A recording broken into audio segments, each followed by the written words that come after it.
Hello, I'm Marcia Cavanaugh. Thanks so much for joining us. As we head into August and its occasional threats from the tropics, we are reminded of the environment's year-round challenges, including sediment diversion controversy, the threats of climate change, alternative energy sources, chemical emissions, and the environment as a political issue. Joining us to analyze the ways that the wind is blowing are tonight's Informed Sources. Errol Laborde, producer of Informed Sources. Mark Schleifstein, environmental reporter, the Times-Picayune, the New Orleans Advocate. Sara Sneath, freelance environmental journalist. And Rob Masson, anchor reporter, WVUE Fox 8 News. We're going to go over to Mark first. And, we hear, a big part of the state's coastal master plan to rebuild our coast is sediment diversions. They've been working on this for a very, very long time. A big one is Mid-Barataria, and then another is Mid-Breton Sound, right? So let's talk about what those things are supposed to do and what controversies there are around them. Sure. So basically, they're designed to take a portion of the sediment load of the Mississippi River, capture it in the river, and move it inland on either the east or the west side of the Mississippi River into areas where wetlands have been disappearing. And the idea is that this combination of water and sediment, you get enough out there over time, it'll start building new land. And in addition, the sediment that this water carries, as it moves farther out beyond the diversion itself, those sediment particles will get added to existing wetlands and to wetlands that are being built in other ways by the state's coastal master plan. And of course, the problem is that there's a lot of fresh water that comes in with that sediment, and that fresh water is going to cause significant changes in fisheries. It will affect oysters, the growth and development of shrimp over their annual cycle. It will have some effects on saltwater fisheries that are caught by commercial fishers. And then it's going to cause additional problems for dolphins that already were injured in the 2010 BP oil spill. So the idea of all this, of course, is to make up for the loss that Louisiana has suffered for, decades, and we've lost a lot of land. And so the sediments are considered to be sort of like the quicker and more sustaining way to rebuild that land. Is that right? Well, it not only is it that rebuilding question, but it's keeping at least a portion of the wetlands that are still there today, having them stay through the next 50 years or so. And do we have some water for you there? Yeah, I think we have some. And as that occurs, the problem is going to be that the other projects that the state has underway are basically mining sediment out of the Mississippi River and then pumping it inland to build land directly. And those are really good projects, and the majority of the state's coastal master plan money for restoration actually is going to those projects. The problem is that they only last 15 to 20 years before they begin subsiding, and without the diversion, doing a continuous process of every year adding more sediment into the basin, those things will continue to disappear, as will the existing remaining wetlands that are there. There's no question that over the next 50 years we're going to continue to see a continued loss of wetlands in this entire area, no matter what is done. Both types of projects will not be able to even keep the existing wetlands where they are today. Because of what we're seeing subsidence, certainly, and sea level rise. Up until now, it's been subsidence and human cause effects of building canals for oil wells and for basically just navigation. But as we move forward from this point forward, sea level rise caused by climate change, increased temperatures, global warming, that sea level rise is only going to increase. And we're looking at a really good potential of the water levels along along the Gulf Coast being 5 feet higher in 50 years than they are today. Real challenges. And of course, you know, these river diversions, basically it's going back and reintroducing the river into the wetlands, which is the way the coast of Louisiana really was built, from the Mississippi just flowing in, and then we levied it off, and that interrupted that process, along with these other series of events that happened over the years too. But this is a controversial approach. I mean, not everybody's on board with this. It is. There's no question, and the state recognizes that fishers will definitely be affected. And some people who live outside the levee system also will have to have protection or have to be relocated because of higher water in the future when these projects are operating.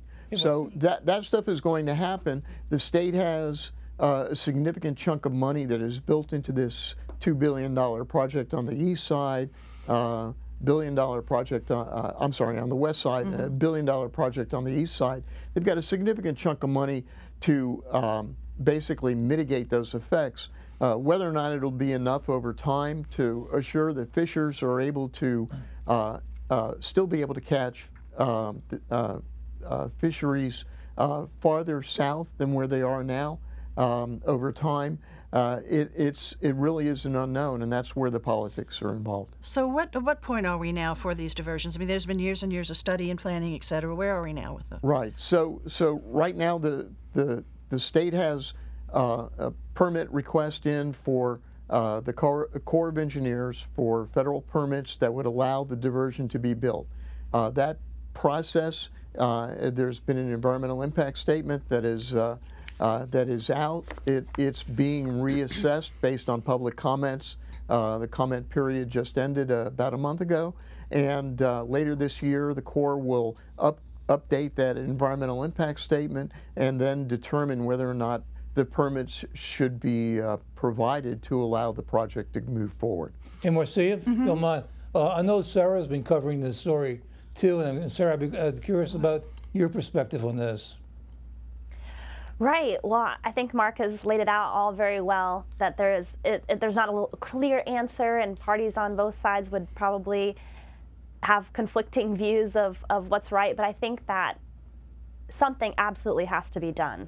That is clear. In order for Louisiana to not lose as much land as it's currently losing, and to hold on to what it has now, and also to protect New Orleans. I think that the diversion and the environmental impact statement, it said that the land that's built would drop the flooding and the flood level around New Orleans by a foot. That's pretty significant. When it comes to storm surge, could increase that even further. So I think absolutely something needs to be done, and we need to be realistic about the future.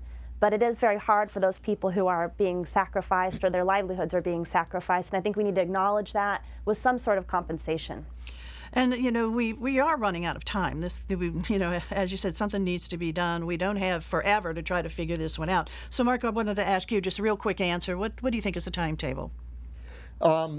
Probably next year sometime, the Corps of Engineers will make a decision on whether or not the permit should move forward. And then it'll be about 5 years before the project is built, if it is given permission to move forward. Okay.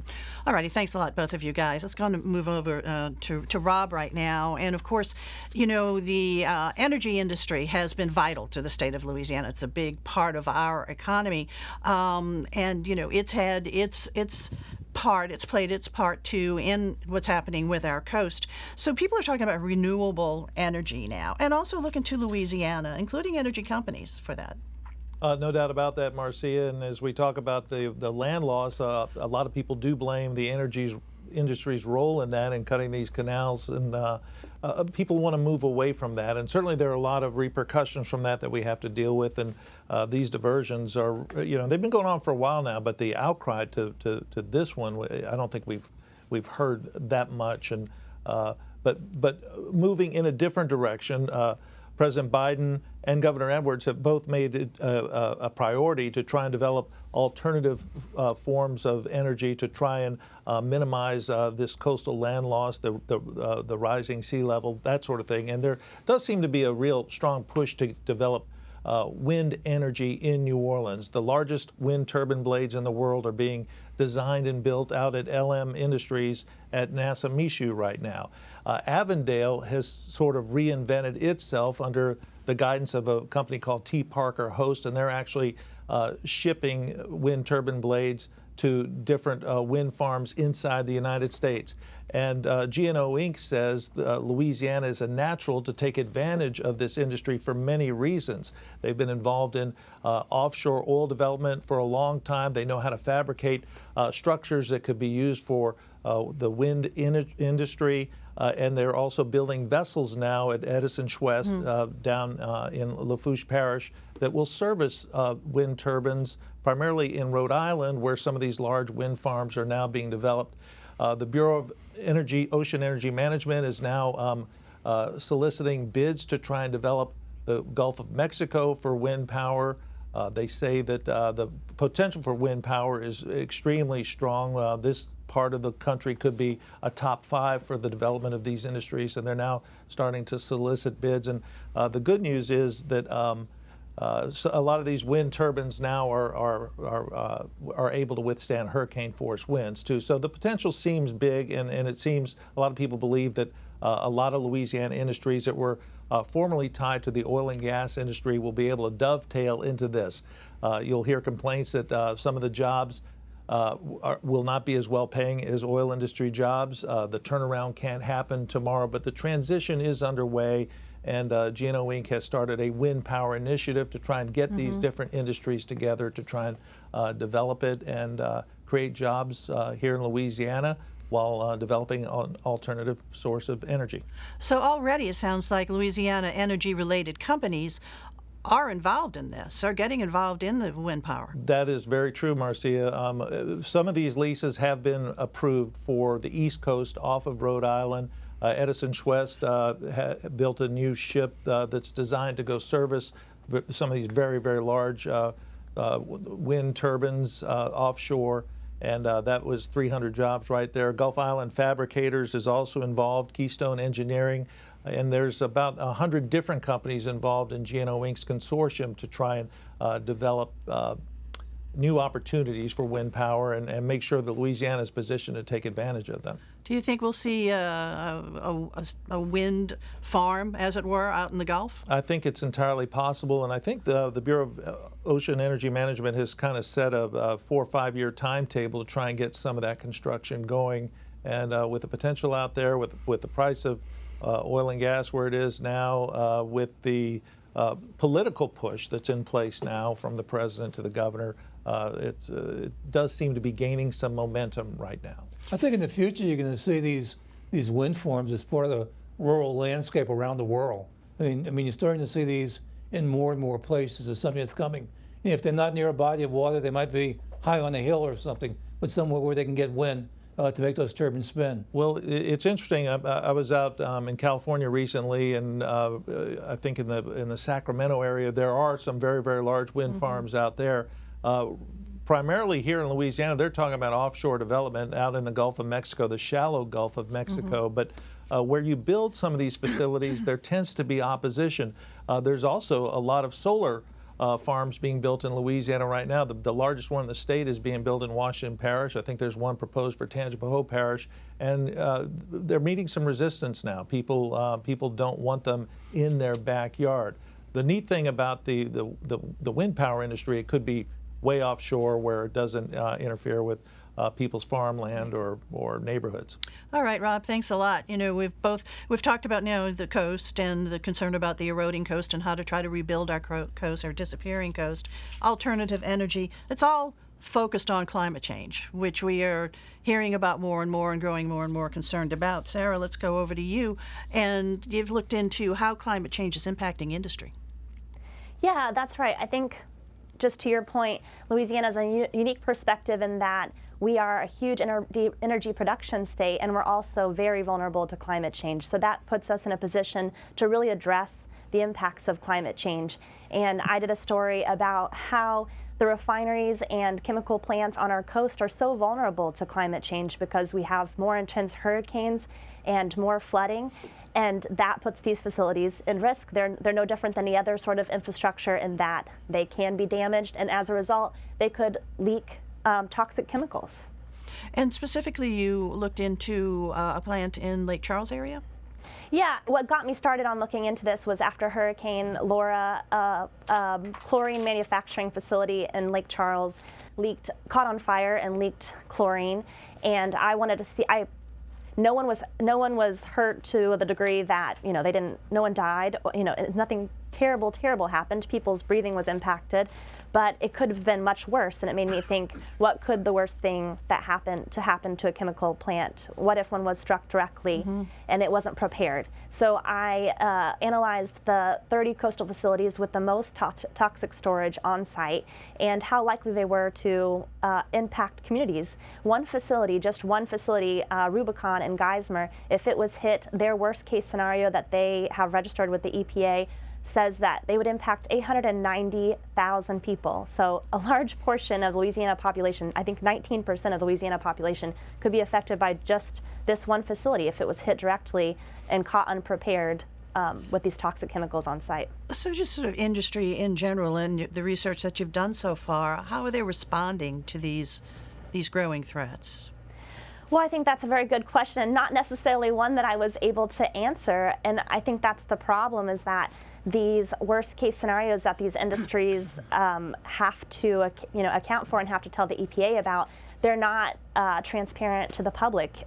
While there are considered public documents, you have to go to an EPA reading room in order to look at these plans, and you have to be watched by a U.S. Marshal while you do it. You can only take handwritten notes on the worst case scenarios. So I actually had to have 2 other reporters come with me because I could only look at 10 of them per month. So I think a lot more transparency would help us know how they're preparing, but as it is right now, it doesn't seem like the regulations are caught up, and I think the public has a lot of questions for that, just on that point. So any new industry that's moving into our area, I mean, we hear about potentially new plants coming in, along the Mississippi River. Is the state requiring them to make accommodations for potential problems that climate change could bring? They do have to account for weather events that have happened in the past. So they do have to say if they think that they're susceptible to hurricanes or flooding. But whether or not they're preparing for a future with more intense hurricanes, that's something that the Chemical Safety Board senior advisor told me that they plan, after my story, to ask the EPA to implement into policy. Okay. All right, Sarah, very interesting and very important too. Thanks a lot. Errol, let's go on over to you right now. And we're talking about policy and industry as it relates to climate change and how do we meet that. And issues with climate change and the environment plays into politics really big time too. Well, absolutely, and there's all kinds of issues. I guess one set of issues would be what you call regional issues, where there's something that stinks nearby or something in the water, and that's when you have those kind of public hearings about what to do. And usually the community is pretty much united behind that. If it's due to a factory or something nearby, then it becomes the classic question of jobs versus productivity, and you go back and forth on that. And people, of course, don't want to lose the jobs. So that's a classic issue. But I think that the big issue that the country, maybe the world, is still divided on is global warming. After all these years, I don't think that the community is fully sold on it. I think there's a good division. There are some people who I think there's a degree of global warming, but they don't know how much and what it means and what the implication is. And it's really become a left-wing, right-wing, liberal, Democrat, talk show host type of issue. And it's just a real division. And that's one thing that's going to have to be resolved at some point. There's going to need to be some kind of verdict from science. I assume it is, but they're getting people to believe this. I mean, just look what we're seeing right now with vaccinations, all the people who are shunning vaccinations because they think there's something wrong with the vaccine or something. And I think it's the same sort of attitude.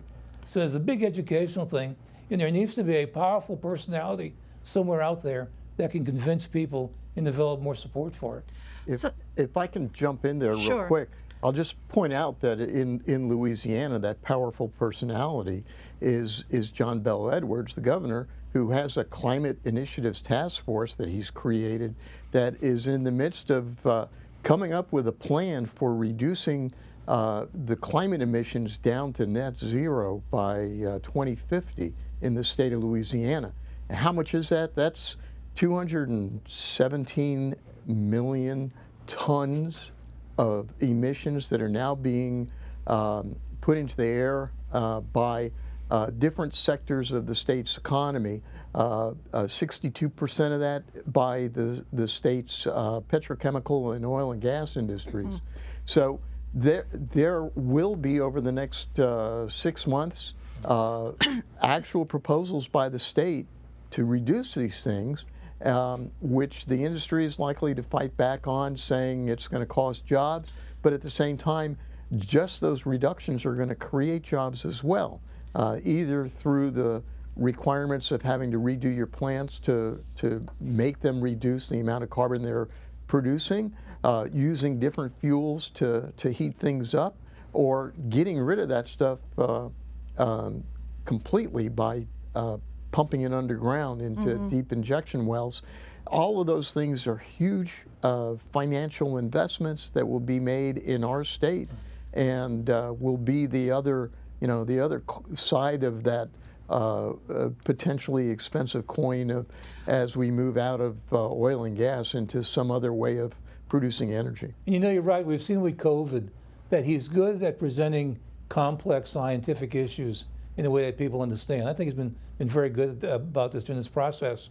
Also, it may help that he's a Democrat and the legislature is Republican. If they can unite the two forces, if they could have those as two voices, we could make a lot of progress. We're seeing the really, record-breaking heat certainly in the West Coast and the drought. We're getting so much rain over here. I mean, seeing these weather events, is it making the public a little bit more aware and accepting of what we're calling climate change? In your reporting, are you finding that any of you guys? I think that's definitely true, Marcia. I was in Lake Charles after Hurricane Laura, and they have been hit so many times with big hurricanes. I don't sense there's a great deal of question there either. We've seen with the recent spillway openings, so many over the last 10 years, when it used to be a rare event. Right. You have more and more people talking about just the river flooding, and I know there are other factors that come into play when it comes to that, but I do think there is an increasing acceptance in the public to accept the idea of global warming, and there is reaction to that from a lot of these traditional oil companies who are branching out into some of these alternative energies as well. A recognition there as well on the corporate level. I was talking with the head of Tulane's Energy Institute a couple of weeks ago, and he was saying that if you were going to try and launch a project, an oil development project, versus an alternative fuels project, the rate by which banks will lend you money to do that is much higher for the oil project than what might be for the alternative energy project. So the banks already see which way investment should be going, and they're already steering things that way, with or without clear public policies telling them to do so. Very interesting. Mark, let's go back over to you to wrap up this discussion. We've heard over the years about Cancer Alley along the Mississippi River. Any update on that? Yeah, so I try to avoid using the phrase Cancer Alley because I don't think it accurately or adequately explains what's going on. What we have is a chemical corridor with lots of emissions. The states has a program where it attempts to identify cases of cancer in all across the state. And slowly but surely it has changed the way it does that to get all the way down to a much smaller area so that you can actually see if there are effects. They continue to contend that there's nothing that shows that there are differences in the cancer rates around some of these plants that are getting the bigger complaints about it. But that still doesn't answer the question of the sicknesses that are anecdotally talked about by the people who live near these facilities. And I think part of the problem is that we're looking at the wrong thing. We're just looking at cancer when we should be looking at at what happened this year with the combination of asthma and COVID amongst these locations. If you look at the parishes that make up the chemical corridor, they had some of the highest death rates. And one, I think if they did the adequate studies to determine what the effects are of some of these specific chemicals on health issues that are beyond just cancer but have to do with the ability to breathe, that there would be much more of a connection to do that. Now, are we seeing those studies being conducted? No. And that's a real problem, and the reason is because everybody's put their money on the cancer issue. The state has only been looking at cancer, and that's a real concern. The other thing to remember is that as we do move forward with the climate initiative, one of the benefits of that is going to be that there's going to be significant reductions in carbon emissions from these facilities. Well, a lot of the carbon that is being produced is from mixtures of chemicals that are those same emissions that are causing problems. So as we see reductions in those carbon emissions from the facilities, we're going to see similar sorts of reductions from other chemicals as well. And that also should result in some improvements in health in some of these areas. All righty. All right. Time to wrap up this conversation. A question for you all. If you were an energy czar, what would be the first thing that you'd want to do? E, over to you. Well, I would appoint Mark as deputy energy czar. I would too. and then I'd resign and let him be the czar and let him figure all this out. But one thing I'd want to have the task force to take a hard look at what happened in Lake Charles last year. I think the disaster there is far worse than people say. I know people who've witnessed it say it's a greater disaster than people know. I know Calcasieu Parish is forming some kind of a task force, know what to do. But I think we can learn a lot about recovery, especially when you're expecting the damage to be done by wind surge. It was actually done by wind. And that brings up all kinds of questions about insurance and that. And that's a big issue with supplies, Okay. too. All right. Thanks. Rob, over to you real quick. I would try and get the oil companies to seal up all the abandoned wells that there are in the state, and I would be working with Louisiana educational institutions to try and start cross-training people into some of these alternative energy industries so that we can be on the forefront of that. Okay. Sarah?